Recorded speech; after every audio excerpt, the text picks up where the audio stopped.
सुप्रभात। बाबा कहते हैं, मेरे प्यारे बच्चे, हाँ मैं जानता हूँ कल गुरुवार था और गुरुवार में तुम कुछ विशेष तौर से इंतज़ार कर रहे थे, कुछ अच्छा होगा, लेकिन जिस तरह से तुमने सोचा था उस तरह से तुम्हारा दिन नहीं गया। इस कारण तुम थोड़ा सा उदास भी हो गए शाम तक आते आते। लेकिन निराश क्यों होते हो? मैंने तुम्हें दर्शन दिया ना, मैं तुम्हारे साथ ही था। हाँ, पूजा पाठ करते वक्त तुम्हारे कल कुछ विघ्न भी पड़े, लोगों की बातें भी सुननी पड़ी। बच्चे, इन बातों से लेकर के तुम निराश मत हुआ करो कि पूजा करते वक्त ही ऐसा क्यों होता है और गुरुवार वाले दिन ही कुछ ऐसा हो जाता है। इस बात को मैं बताना चाहता हूँ, जब कुछ ऐसा हो तो ये सोचना शायद आज के दिन ना होता तो शायद और कुछ बड़ा हो सकता था, इसलिए आज का दिन चुना है। और कल तुम्हारे कुछ काम विशेष भी थे जो बहुत ही अच्छे से हो गए। हाँ, कोई बाधा नहीं आई, अच्छे से काम हो गए। परेशानियों में भी तुम अच्छे से निकल आते हो। कुछ लोगों की बातें कल तुम्हें बहुत परेशान भी कर रही थीं, जिस कारण तुम बहुत निराश थे, चुपचाप बैठे थे, क्योंकि कल का दिन विशेष था तुम्हारे लिए। तुमने कुछ बहुत सोचा था लेकिन उस तरह से नहीं गया, इस कारण तुम्हारे अंदर एक निराशा आ गई। क्यों निराश होते हो? क्या तुम्हें लगता है मैं नहीं हूँ, या मैं जब तुम मेरे साथ बैठते हो, पूजा करते हो और मुझे याद करते हो तो मैं नहीं होता हूँ? हर वक्त मैं तुम्हारे साथ हूँ।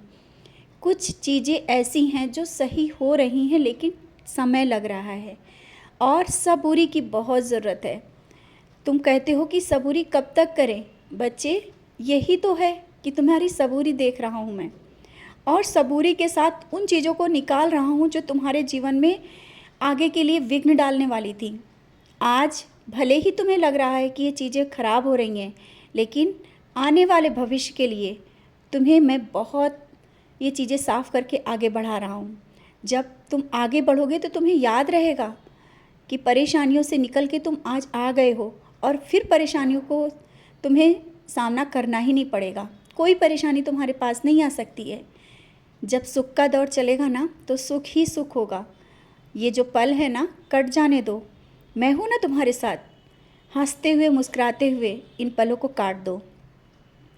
लोगों का क्या है, लोग तो कहते हैं, उन बातों को लेकर के तुम मत सोचो कि कोई क्या कहता है। और कल के दिन तुम्हारे साथ कुछ ऐसा हुआ कि पूजा करते ही वक्त लोगों की तानों को सुनना पड़ा, लोगों की बातों को सुनना पड़ा। इन बातों पर ज़्यादा विशेष ध्यान देने की ज़रूरत नहीं है। लोगों का काम है कहना, और वो कह रहे थे।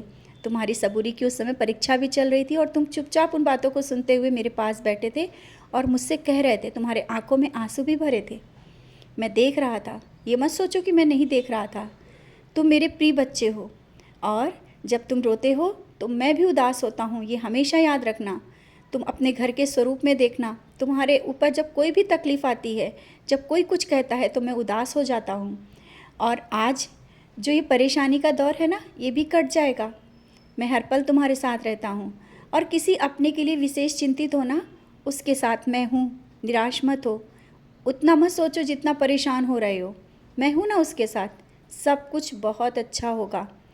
जो काम तुम करना चाहते हो या किसी के लिए सोच रहे हो, वो भी काम हो जाएगा। अब जब मैं हो जाएगा कहता हूँ तब भी तुम शंका ले आते हो कि कब होगा। अपने मन से ये विचार निकाल दो, जब मैं कहता हूँ ना कि हाँ तुम्हारे भविष्य को मैं देख रहा हूँ और सब अच्छा होगा, तो हमेशा याद रखना मैं जो कह रहा हूँ वो सत्य है। उस पर शंका मत किया करो, मत सोचा करो कि कब होगा, कैसे होगा। ये सब मुझ पर छोड़ दिया है ना, तो निश्चिंत होकर के तुम अच्छे मार्ग पर चलो और मेरी भक्ति में जिस तरह से लगे हो लगे रहो। खुश रहा करो। जितना खुश रहोगे, मुस्कुराते रहोगे, खुशियाँ बांटते रहोगे, उतनी खुशियाँ तुम्हारे पास आएंगी। और कोई अगर मिले ना तुमसे तो अपनी बातों को इस तरह से सबके आगे मत खोल के रख दिया करो। सब एक जैसे नहीं होते हैं। अपनी बातों को अपने मन के अंदर रखो और मुझसे बोलो। जो तुम्हारा अपना है उससे बोलो। इस तरह से सब बातें सबसे नहीं कहते हैं, समझ गए हो ना? खुश रहो और मुस्कुराते रहो। आगे खुशियाँ तुम्हारा इंतज़ार कर रही हैं। बहुत ही जल्दी कोई बड़ी खुशखबरी तुम्हारे पास आने वाली है। बस बेसब्री से इंतज़ार कर रहे हो ना, तो ये इंतज़ार ख़त्म होने वाला है। बहुत कुछ अच्छा होगा, बहुत कुछ। आज बुरा है तो कल बहुत अच्छा है, हमेशा याद रखना।